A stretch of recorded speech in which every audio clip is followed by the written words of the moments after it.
Good morning बच्चों। पिछले period में हमने वेग में परिवर्तन की दर अर्थात त्वरण के बारे में पढ़ा था। आज हम त्वरण से संबंधित कुछ न्यूमेरिकल्स आंकिक प्रश्नों को यहाँ हल करने जा रहे हैं और जिसमें हम त्वरण ज्ञात करना सीखेंगे।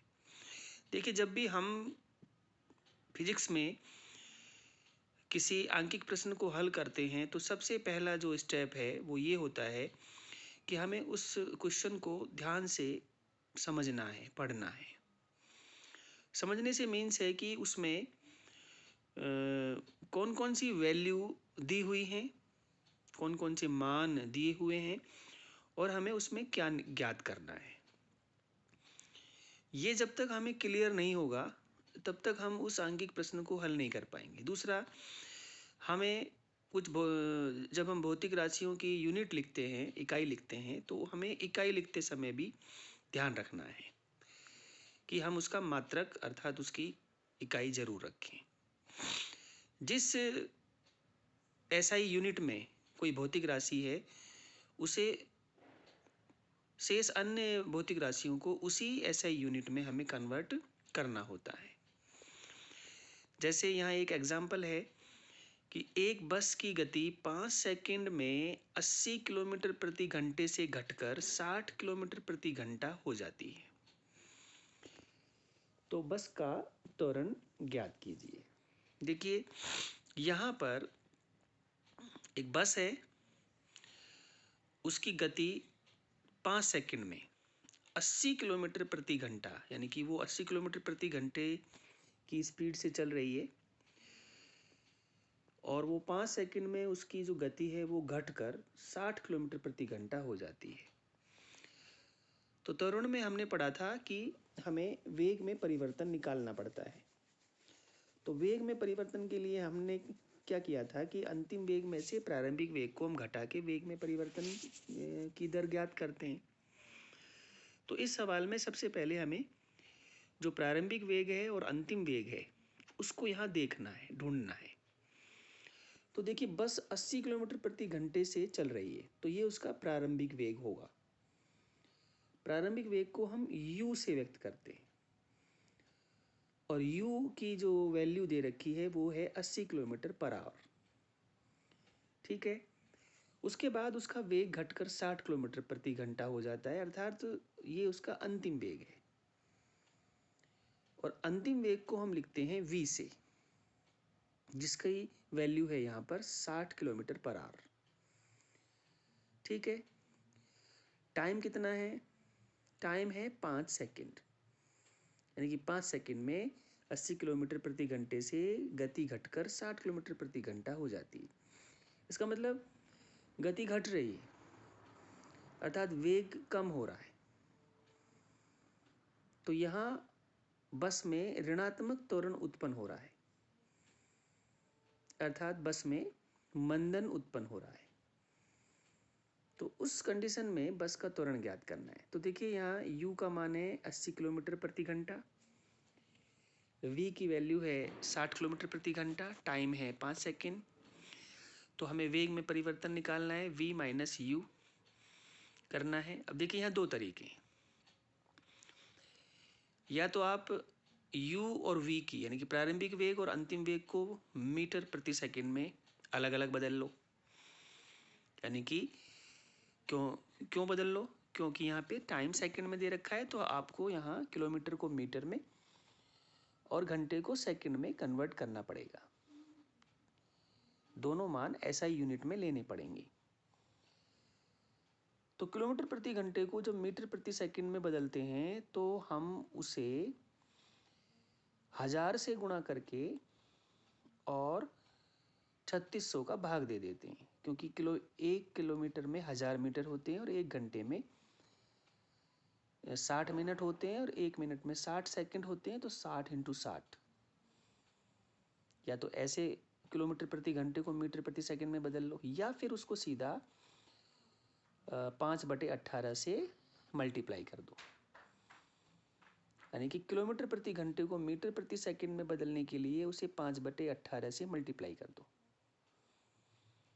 या फिर दूसरा तरीका जो सवाल में दे रखा है, 1000 से गुणा करके उसको 3600 का उसमें भाग दे दो। तो सबसे पहले हमने यहाँ वेग में परिवर्तन निकाला है। वेग में परिवर्तन होता है v माइनस यू। v कितना दे रखा है सवाल में, 60 किलोमीटर प्रति घंटा। u कितना है, 80 किलोमीटर प्रति घंटा। तो 60 माइनस 80 बराबर माइनस 20 किलोमीटर प्रति घंटा।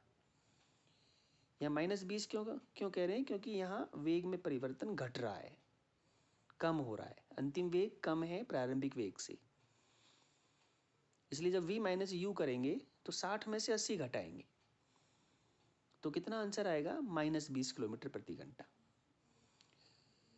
अब इस माइनस 20 किलोमीटर प्रति घंटा ये वेग में परिवर्तन है, v माइनस यू का मान है।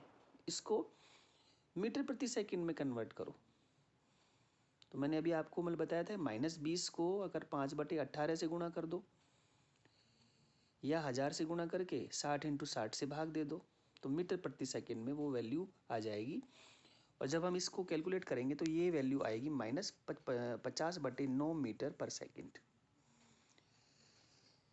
ठीक है, ये हमने v माइनस यू की वैल्यू निकाल ली, माइनस 50/9 मीटर पर सेकंड। अब हमें क्या करना है, बस का त्वरण ज्ञात करना है। तो त्वरण ज्ञात करने का सूत्र होता है a बराबर v माइनस यू बटे टी। मान रख दो, v माइनस यू की वैल्यू कितनी निकाली अभी आपने, माइनस 50/9, और t की वैल्यू कितनी है, 5 सेकेंड। तो माइनस 50/9 × 5, इसको सॉल्व करेंगे तो ये आता है आपके माइनस 10/9 मीटर प्रति सेकंड स्क्वायर, क्योंकि मीटर प्रति सेकंड स्क्वायर त्वरण का मात्रक होता है। एक और एग्जाम्पल है, एक रेलगाड़ी स्टेशन से चलना प्रारंभ करती है और एक समान त्वरण के साथ चलते हुए 10 मिनट में 40 किलोमीटर प्रति घंटे की चाल प्राप्त करती है। तो रेलगाड़ी का त्वरण ज्ञात कीजिए। देखिए गिवन क्या क्या दिया हुआ है हमें यहाँ पे हमें समय दिया हुआ है, टाइम 10 मिनट। 10 मिनट में कितने सेकंड होंगे, तो 60 सेकंड से गुणा कर देंगे 10 को, तो कितने, 10 मिनट में 600 सेकंड होंगे। रेलगाड़ी स्टेशन से चलना प्रारंभ करती है तो उसका प्रारंभिक वेग u बराबर 0 होगा, क्योंकि वो अभी विराम अवस्था में है।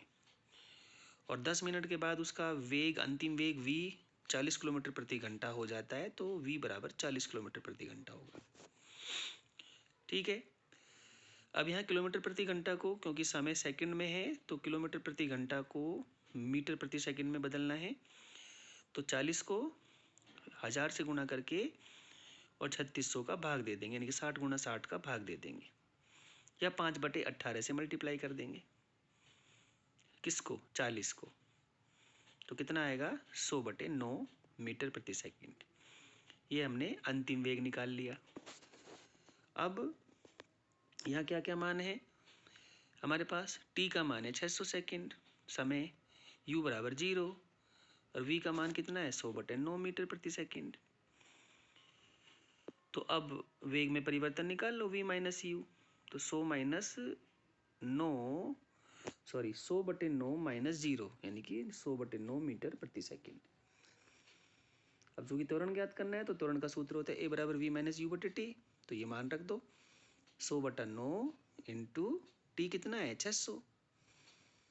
तो जब हम इसको सॉल्व करेंगे, 2 जीरो से 2 जीरो कट जाएगी, और 9 × 6 = 54, 1/54 मीटर प्रति सेकंड स्क्वायर।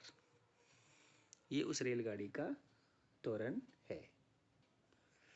एक और क्वेश्चन है त्वरण ज्ञात करने का। एक रेलगाड़ी विराम अवस्था से चलना प्रारंभ करती है और 5 मिनट में 72 किलोमीटर प्रति घंटे का वेग प्राप्त कर लेती है। मान लें कि त्वरण एक समान है, तो परिकलन कीजिए रेलगाड़ी के त्वरण का। यहाँ दूरी का हमें नहीं करना है, क्योंकि दूरी ज्ञात करने के लिए हमें गति के समीकरण पढ़ने हैं, वो हमारे सिलेबस में नहीं है, इसलिए हम यहाँ केवल त्वरण ही ज्ञात करेंगे। तो t का मान है 5 मिनट, यानी कि 300 सेकेंड। u 0 है, अंतिम वेग v है 72 किलोमीटर प्रति घंटा, मीटर प्रति सेकंड में बदलिए, 20 मीटर प्रति सेकंड इसकी वैल्यू आती है। तो टाइम है 300 सेकेंड, यू की प्रारंभिक वेग 0 है, अंतिम वेग 20 मीटर प्रति सेकंड है। ए निकालना है, हमें त्वरण निकालना है, तो उसमें मान रख दीजिए ए बराबर वी माइनस यू बटे टी में 20 माइनस 0 बटे 300 मीटर प्रति सेकंड स्क्वायर, यानी कि 1/15 मीटर प्रति सेकंड स्क्वायर। एक और क्वेश्चन है, कोई कार एक समान रूप से त्वरित होकर 5 सेकंड में 18 किलोमीटर प्रति घंटा से 36 किलोमीटर प्रति घंटे की गति प्राप्त करती है, यानी कि प्रारंभिक वेग उसका 18 किलोमीटर प्रति घंटा है, लेकिन 5 सेकंड बाद ही उसका वेग बढ़कर 36 किलोमीटर प्रति घंटा हो जाता है। तो कार में त्वरण ज्ञात कीजिए। तो क्या सॉल्यूशन है इसका? टाइम है 5 सेकंड, ठीक है। प्रारंभिक वेग कितना है? 18 किलोमीटर प्रति घंटा, मीटर प्रति सेकंड में कन्वर्ट करेंगे तो 5/18 से गुणा कर देंगे, या फिर उसको 1000 से गुणा करके 3600 का भाग दे देंगे, तो ये आता है 5 मीटर प्रति सेकंड। अंतिम वेग 36 किलोमीटर प्रति घंटा या 10 मीटर प्रति सेकंड। तो टाइम कितना है? 5 सेकंड। प्रारंभिक वेग कितना है? 5 मीटर प्रति सेकंड। अंतिम वेग कितना है? 10 मीटर प्रति सेकंड। तो ए निकालना है, तो ए बराबर वी माइनस यू बटे टी होता है। तो मान रख दीजिए, वी का मान है 10, यू का मान है 5 बटे टाइम कितना है? 5। 1 मीटर प्रति सेकंड स्क्वायर का रेलगाड़ी में त्वरण, उस कार में त्वरण उत्पन्न होता है। तो ये थे कुछ त्वरण पर आधारित आंकिक प्रश्न। ये चैप्टर अब यहीं समाप्त होता है। अब हम लेसन नंबर 9 में बल के बारे में पढ़ेंगे। इसमें हम केवल एक ही टॉपिक हमें हमारे सिलेबस में है, वो है टॉपिक नंबर 9.1 संतुलित और असंतुलित बल। Thank you.